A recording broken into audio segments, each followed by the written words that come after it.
Hi there. Oh, hi. Your daddy was detained inside. He asked me to get you this. Mr. Bullock, the doll he had, it was broken. Don't you want your dolly? Yes, but But what? I'm not supposed to play the game with anyone but my father. Well, what game is that? It's a secret. Maybe I can guess. Are you sure you have the right party? Yes, I'm sure. Is it a trading game? Who are you anyway? Well, what do you give your daddy for the doll? A kiss, a little package? Yes, but Just a minute. But what, honey? we don't trade till we get home. Well, I think we ought to trade now. Yeah. No! Oh, when did you get this? I'm not supposed to tell. Your daddy slipped it in your pocket when you went to hug him, didn't he? That's part of the game, isn't it? Yes.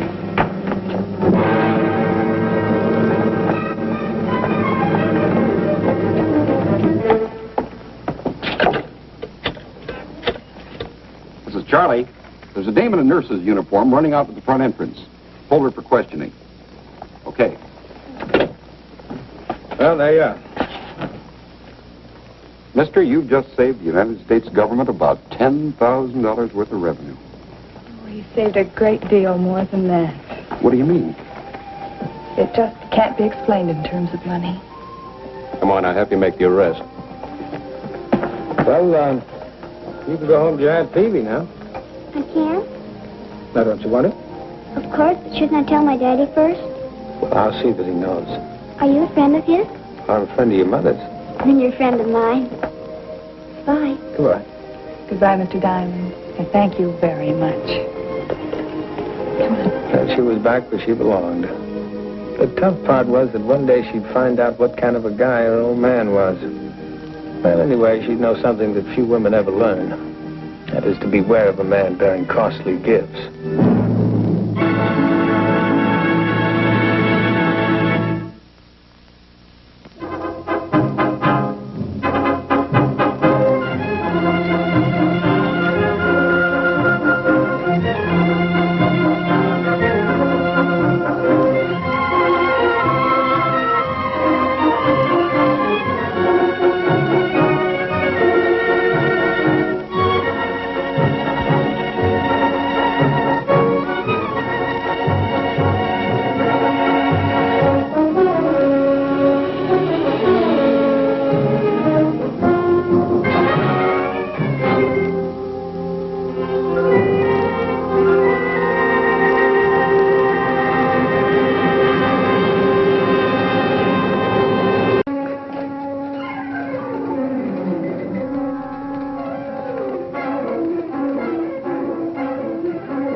Please, open up.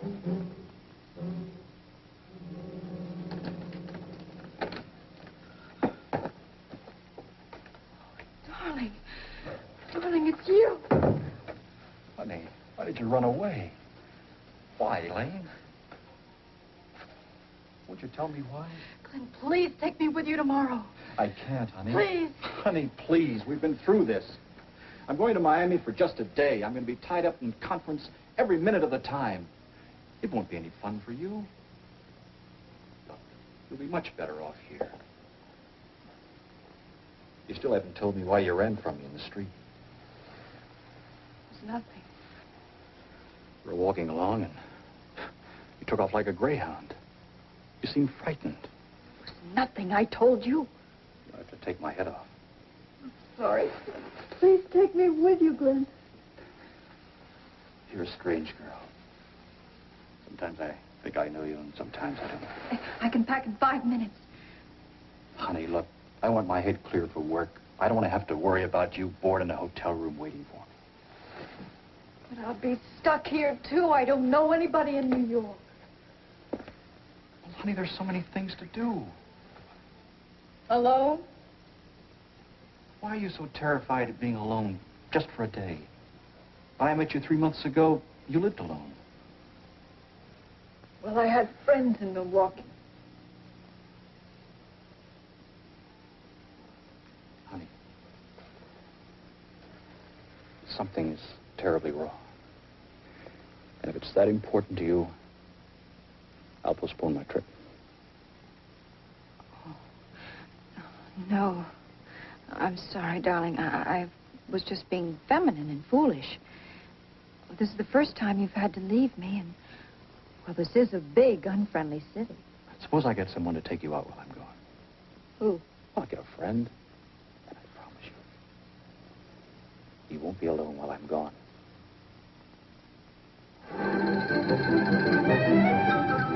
As any tourist guide will proudly tell you, New York has the tallest buildings, the swankiest offices in the world. Well, naturally, they're not talking about my office. But then I have my own wash basin, and I get the same brand of water they serve in the Waldorf. My business, you gotta keep down the overhead. That's why I have no carpet, no waiting room, and no secretary. I debated whether it wouldn't sound more impressive if I let the girl at the phone service get it. But then she never answered before the 4th ring, and it was much too early in the morning to listen to the jangling of a phone bell. Hello? Yeah, it's Richard Dam. What can I do for you? Well, Mr. Carpenter, I'm pretty busy right now. No, I think I can squeeze you in. Yeah, come right on over. Yeah, talk about weird assignments. Now, this guy Carpenter walks into my office and says, take my wife out tonight. Now, this job looked like a ball. The one thing that was really strange, he asked me to pose as a friend. Who might argue with $100 a day in expenses? Well, what do you think about nightlife?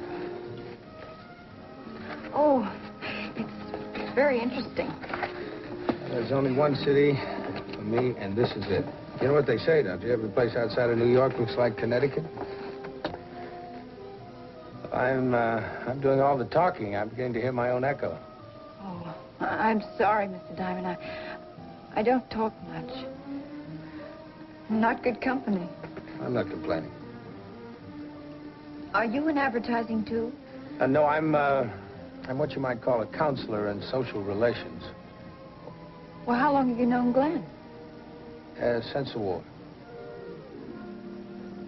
You're originally from Milwaukee, aren't you? No. That's where you met Glenn, wasn't it? Sort of a whirlwind romance? I'd like to dance. My pleasure.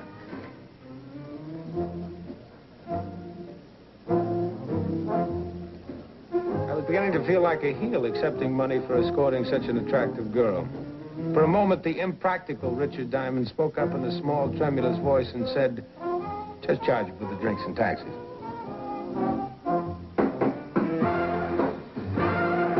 Elaine! Elaine! Waiter.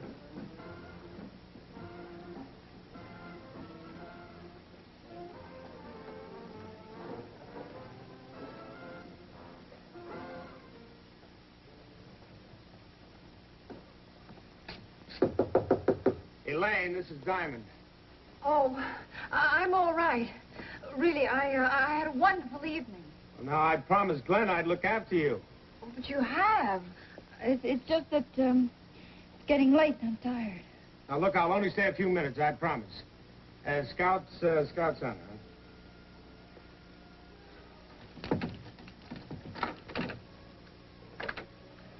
Really, Mr. Diamond, there's no need for you to be upset now. I get these dizzy spells, and, well, I've had them since I've been a little girl, and all I do is lie down, and they pass. Well, did you see something in the restaurant tonight that brought on this dizzy spell? Oh, I suppose it was stupid of me to run away, but, well, I didn't want to cause a scene in a public place. Well, is there anything I can do? No, nothing. I'm just a very moody girl, Mr. Diamond.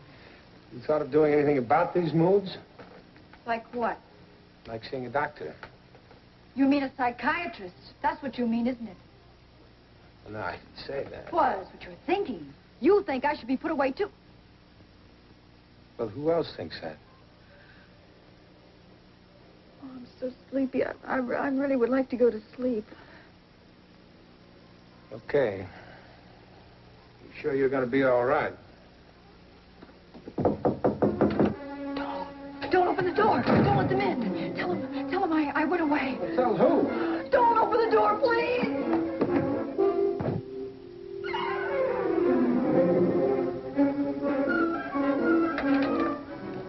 May we come in? Make yourself at home. No. You better leave her alone. When Elaine is like that, it's better to wait.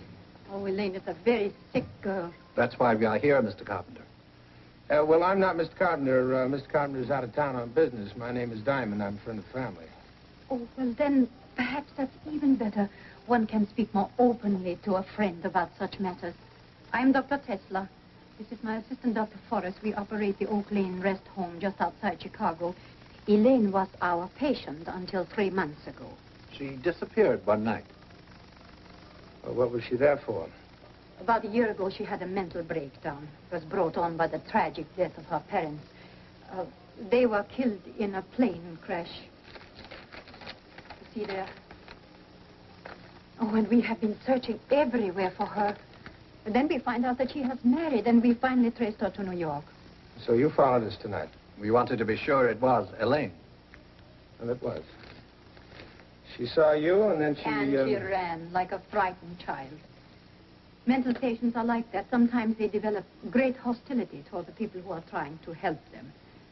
Yeah, well, now, Doctor, she seemed perfectly normal to me until she ran. Well, that's common with patients of her type.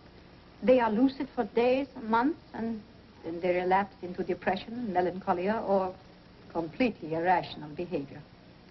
Well, you think you can cure her? Oh, in a year or two, perhaps. Her husband, I suppose he doesn't know anything about her past. Has he mentioned anything to you? No. No, he hasn't. Well, he will have to be told. Unfortunately, this marriage is invalid. Elaine is not a mentally responsible person. You will help us. Well, how? Well, Elaine must be returned to the rest home at once.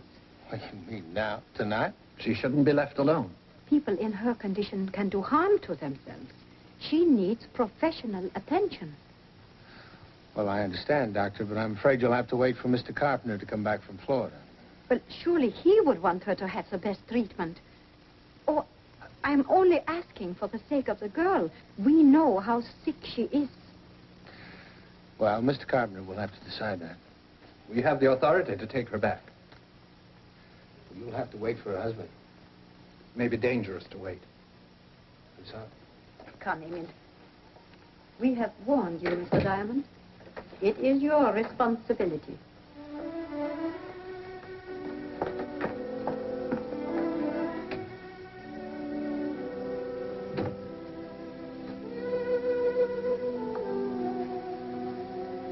Who were those rude people? Well, they said they were your doctors. Dr. Tesla and a friend. I never heard of them. Well, then why did you hide? I'm not used to being questioned. I said I never heard of them before. Never.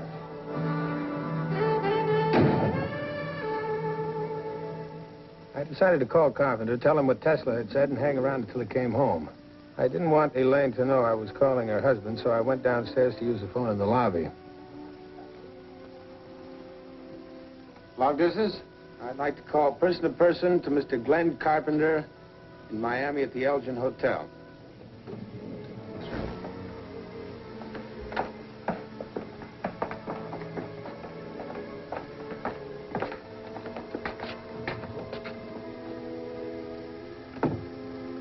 She has locked herself in. Have you the pass key?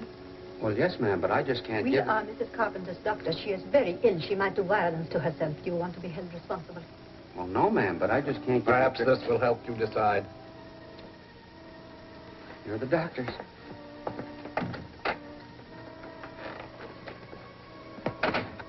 Please bring the hotel wheelchair. We will take her down on the service elevator. Yes, ma'am. The Hotel Elgin in Miami, operator. That shouldn't be too tough. I'm sorry for the delay, but there's a convention in town, and all the lines to the Hotel Elgin are busy. Would you like me to keep trying and call you back? Yeah. Yeah, I would.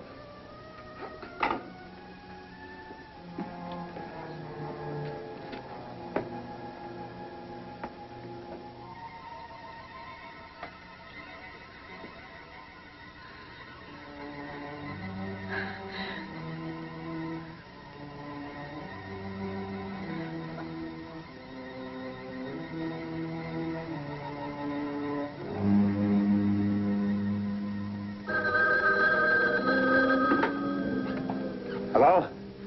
Mr. Richard Diamond? That's right. On your call to Mr. Carpenter in Miami, he doesn't answer. Shall we keep trying and call you? Yeah, would you?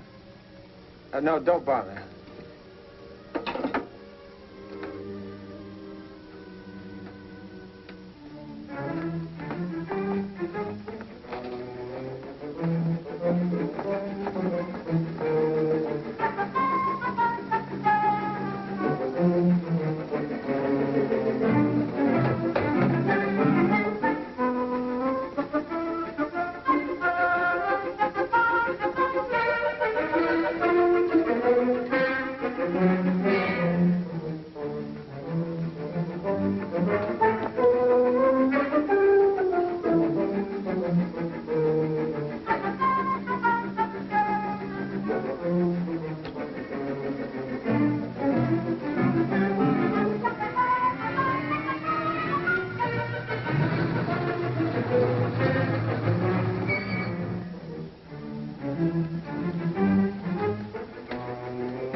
Hey, who was in that cab? Oh, two doctors and Mrs. Carpenter. Boy, she was out like a light. Yeah, well, where are they going? LaGuardia Airport, I guess. They said something about Chicago.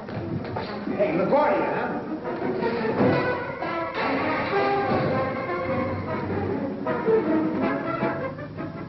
Flipsville.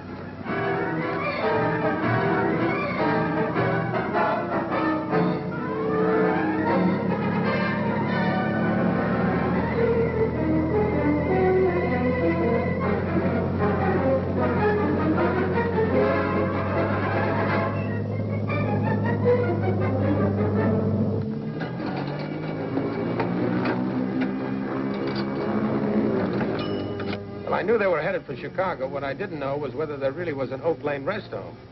Hello, I'd like the phone number of the Oak Lane rest home in Chicago, please. Just a moment, sir. I'll have to check it with Chicago information.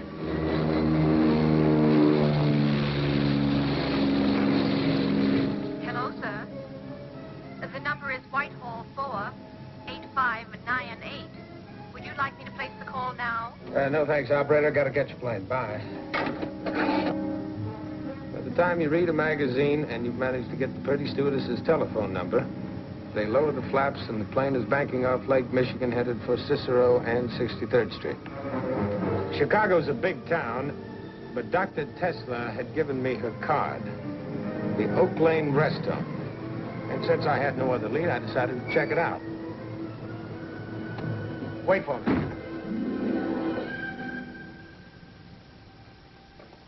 It's an incredible story, Mr. Diamond. Fantastic and incredible. It's true Elaine Woodard has been a patient here for over a year, but all that time she hasn't been out of her room except for therapy. As for her getting married and moving to New York, that's absurd. afraid you've been the victim of a hoax, Mr. Diamond. Well, the idea had crossed my mind, Dr. Norton. You say the names Tesla and Forrest mean nothing to you at all? Absolutely nothing. But Elaine's parents were killed in the plane crash, and she did suffer a nervous breakdown. That's the only part of the story that is true. Oh, here we are.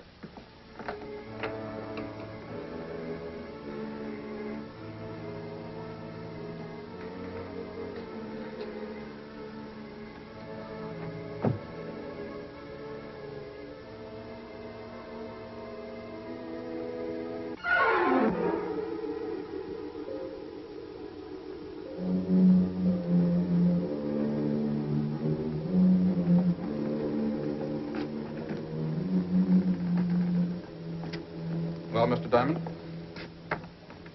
Well, Doctor, I'm afraid I owe you an apology. Not at all. I've done the same thing in your place. Dr. Norton was pretty convincing. But I'm a suspicious guy by nature, and the whole setup seemed just a little too pat. I talked my way into the morgue of the Chicago World Telegram, hoping I'd find a picture that'd tell me who the real Elaine Willard was. And there she was, with a smile on her face that hadn't been there since she'd first met a charming pair by the name of Tesla and Forrest.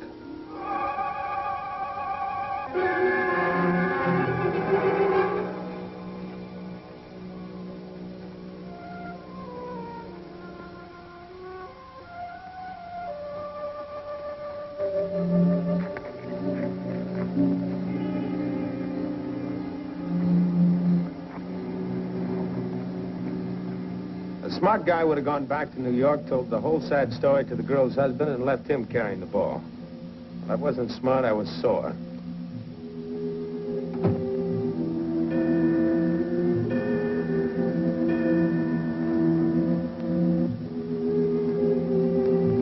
That newspaper picture had me convinced. The real Elaine Willard had to be somewhere in the rest home. Otherwise, why'd they try the business with the phony Elaine? I knew she was there. I just knew it. And Diamond is never wrong. Well, hardly ever.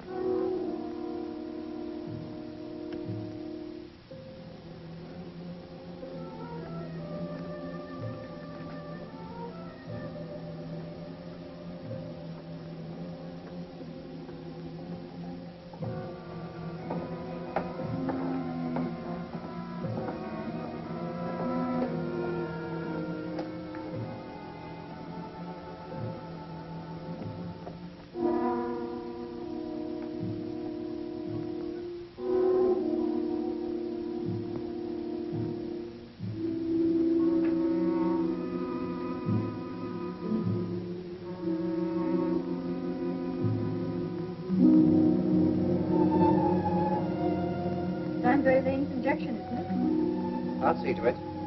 Is there anyone else? No, that's the lot.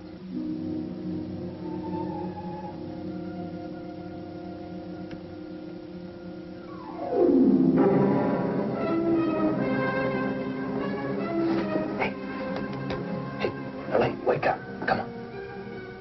Well, you better give it to her. The other one will be wearing off. Very well, very well. Elaine, wake up. Come on. Time. Come on. Come on, get out of here. Come on.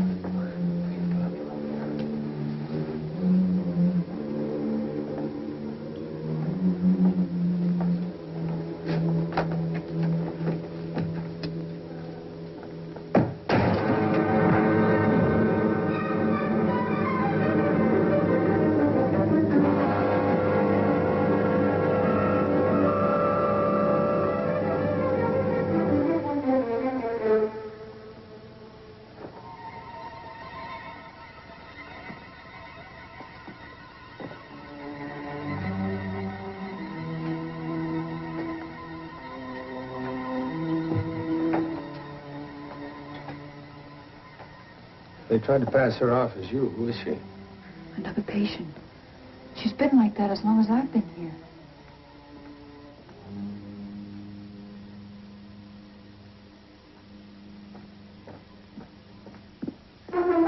Dr. Forrest!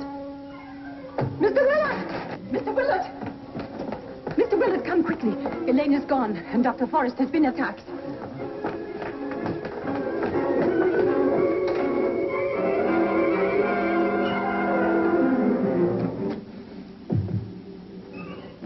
thought his name was Dr. Norton. It's John Willard's my uncle. What's he doing here? Well, give me one guess. He's the executor of your parents' estate, right? Now, listen to me. This is important. Can you make it alone for a few minutes? I guess so. There's a phone across the hall. You go over there and phone the police. You understand? I'm going to pay our neighbors a visit. Come on.